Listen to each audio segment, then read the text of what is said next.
That's great. That's cool. Line go up. Woo! Hey, are the liberals in my community happy now? Guys, look, the line is going up. Are you happy now? This is what you wanted, right? It's possible that the war doesn't happen, but holy shit. To me, at this point, it seems infinitely more likely that it does than it doesn't. So much more likely.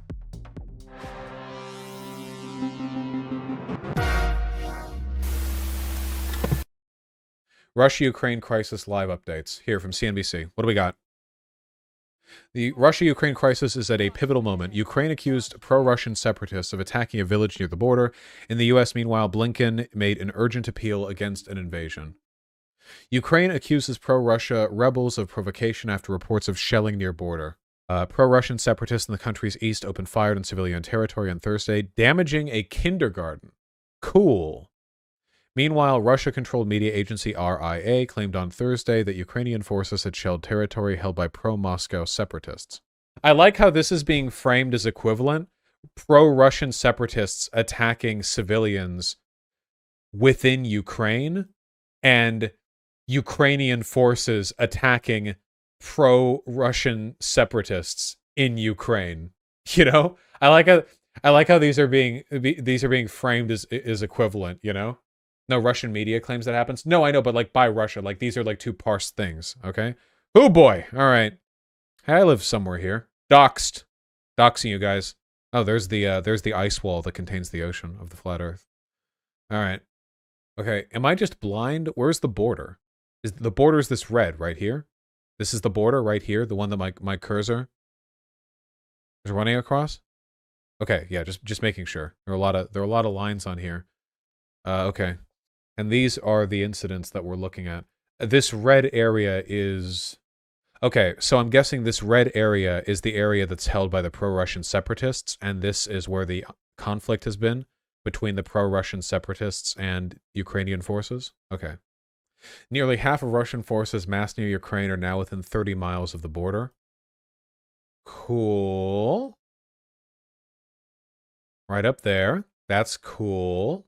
That's an increase from 50 miles. Yeah, 30 miles is pretty close, actually.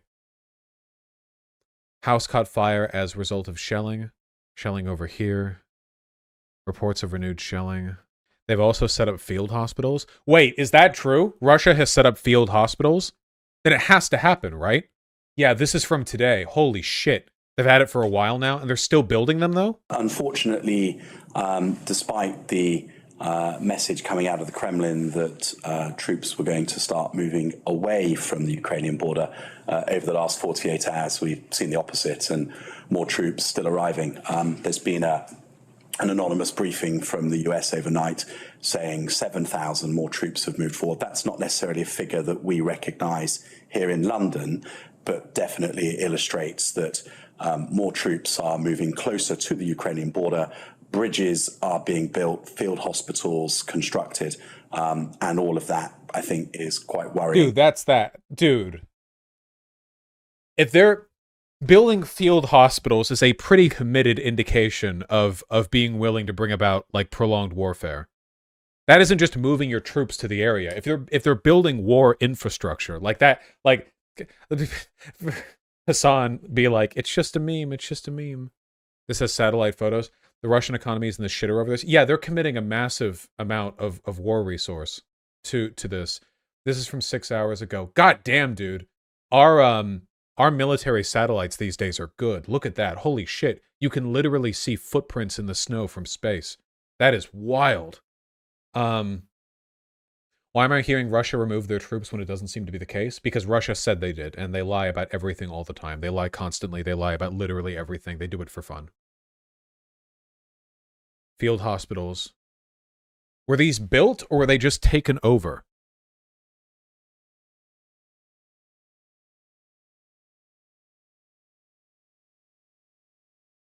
Pontoon bridge. That's a big bridge, dude. Are you going to call out Hassan for saying Russia? Please stop framing this as a drama thing. If a sovereign nation is about to be invaded, the last thing on my... Not the last thing, but like, my first thought is not, can't wait to get a dunk on the tiny head man. Like, Jesus, is that what this is to you? Like, YouTube beef? If they invade, and I think they will, I don't know they will, but if they do, and I think they will, I will absolutely point out the flaws in his arguments, and I will invite him to talk about it. But I do not think that is going to happen. Well, I think they'll invade. I don't think he's going to accept an opportunity to talk. Can you please assure chat this won't bring about nuclear war? Chat, don't worry about nuclear war. NATO and the West and the United States have all committed to not bringing troops into Ukraine. There's been a unified front on that response. Ukraine is on its own. Of course, they have military equipment that we've given them, so they're not really on their own, but our troops aren't there. Will this tank the world economy? No, it will not.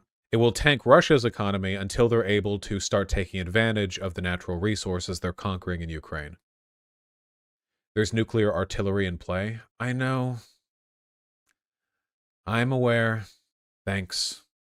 Nuclear artillery, as I understand it, generally has a pretty low megaton yield. Sometimes it's even in kilotons. These are generally... What the fuck is an atomic cannon? It's exactly what you think it is. It fires a nuke. But generally speaking, these fire tactical nukes. And that's an actual term the military uses, as opposed to strategic or infrastructural nukes. Yes, the United States invented these. So generally, there are two types of nuclear weapons, okay? Now, obviously, only two nukes have been used in warfare, and that's the ones that we used. But most nuclear weapons that would be used in actual military conflict would be tactical. And I understand that word is very funny to you guys, even though it's been 2-3 years even. But if you could actually listen for a moment, the objective of those nuclear weapons is literally just to fry a military installment, okay? Their job is to, if there's a very heavily fortified position or anything like that, they get to atomize it. And you can do that from the range of an artillery cannon pretty easily. This is in opposition to the kinds of nuclear weapons that we worry about when we talk about the end of the world. See, those artillery nukes aren't like world-ending threats. Not even close, actually. You could shell a country with 100 of them and still leave plenty of survivable territory. But intercontinental ballistic missiles with nuclear warheads, those explosive yields are measured in megatons rather than kilotons. Those delete cities, essentially. If the world ends, it will not be because of nuclear artillery. It'll be because of a missile salvo being exchanged. The size is very, very different in both cases. What are the chances of ICBMs getting involved? 0. 0, 0, 0. 0. None. 0. Tactical nukes still delete cities? Yeah, but artillery nukes I don't think are generally loaded. Yeah. Artillery nukes are usually, like maybe a kiloton. They're not going to, they aren't capable of destroying a city. They're meant to just atomize a fortified position. That is the reason they're there. They're still nuclear. There's still going to be fallout. You're still not going to want to raise any kids there for a while. But those aren't the world-ending nukes. However, it's still really bad to use nukes for reasons that I hopefully don't have to explain. I'll see this Twitter thread. Hold on. Here's a video of an old nuke cannon. Yeah, let me see. Hold on. 280 millimeter atomic cannon nuclear artillery test. Shot 10, 25 May, proof tested another delivery system. The Army's 280 millimeter gun. So this is obviously quite a large shell, but relative to many other nuclear weapons, this is kind of minuscule. When this shot was added to the program, some additional effects tests were scheduled to observe results of the low burst height, approximately 520 feet above ground.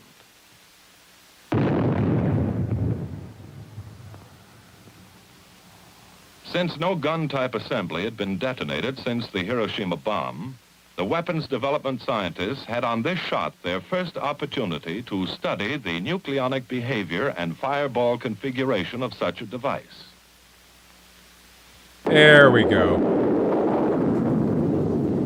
There we go.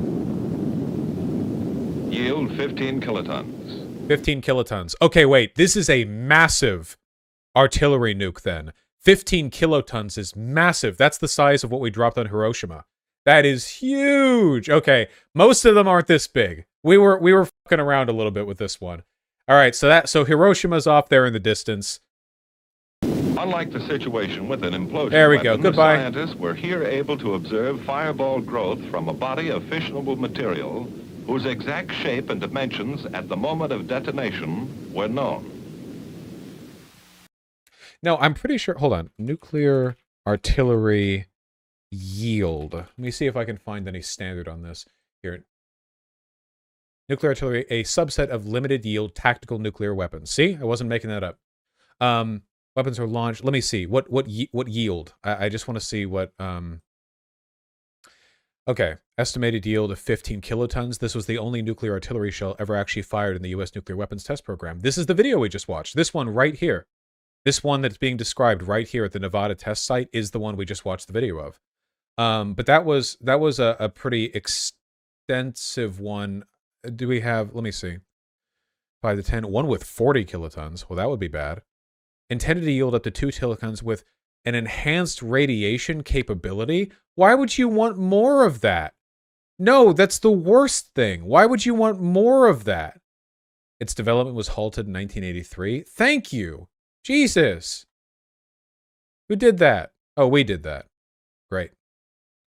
1 kiloton warhead design. Well, let's take a look at the Soviet Union, because they're probably working with, like, post-Soviet. Here. The yield was 1 kiloton, maximum range 17.4 kilometer.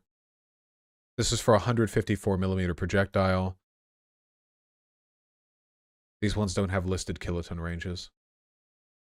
All right, the lesson we're learning from this is don't use nukes. Yeah, there was a nuclear rocket launcher. Yeah, 100%. What was the armament on this one? This is me marching up to Canada to single-handedly stop the convoy. Tactical nuclear recoilless smoothbore gun for firing the M388 nuclear projectile armed with the W54 nuclear warhead. With a yield of 20 tons. Okay, so not even kilotons. 20 tons of TNT. I wonder, can we get like a 20 tons TNT? Trinity the first, no, that's 20 kilotons. I just want 20 tons. That's a song. This is also a song. Okay, let's just look at 100 tons. So just imagine, I don't know, 1/5 of this. Hi, everybody. Roughly 100 tons. It's January 22nd, 2006. Small shot for us, but... Dope.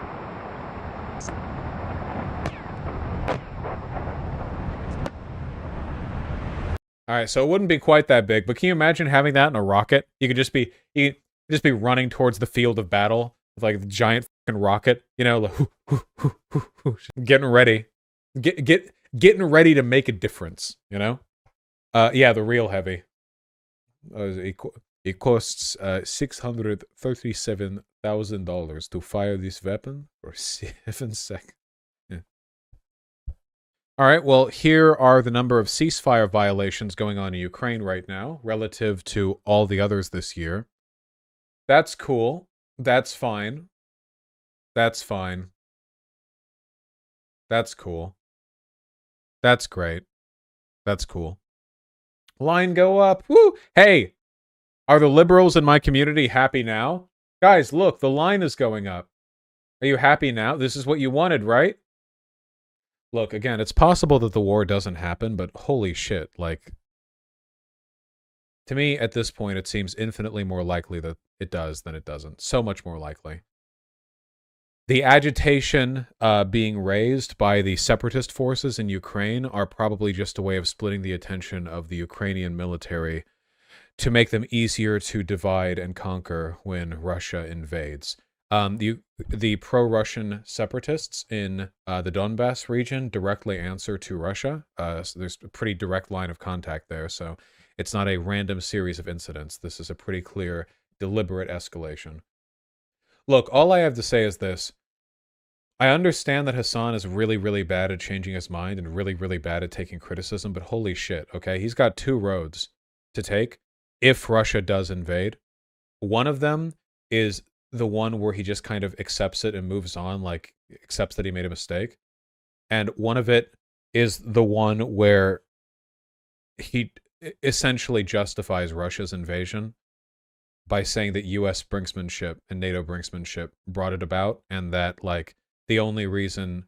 Basically, he buys whatever false flag bullshit Russian propaganda they put out there, and he's like, well, it wouldn't have happened if it weren't for this thing Russia said the West did, or whatever. And I really hope it's the former. Really hope it's the former.